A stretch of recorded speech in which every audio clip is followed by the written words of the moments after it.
How to send a large video on WhatsApp status. Hi everyone, in this video I'm going to show you the ways to send a large video on WhatsApp status. So in order to do this procedure, first of all, make sure that your device is connected to an internet service, and then to begin with, you have to go ahead and make sure that your device is connected to an internet service.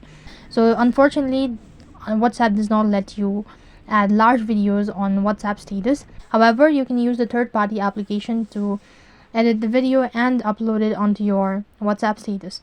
So for that case, open up your Play Store, and then on the search box, go ahead and type in Video Splitter. You can go ahead and install Video Splitter or any other third-party application, which is going to help you trim the video, and that's going to be able to add it to your WhatsApp status.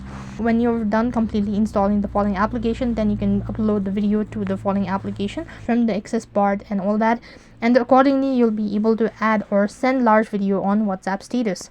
So that's how you can send a large video on WhatsApp status. That is all for this video. I hope the video was helpful.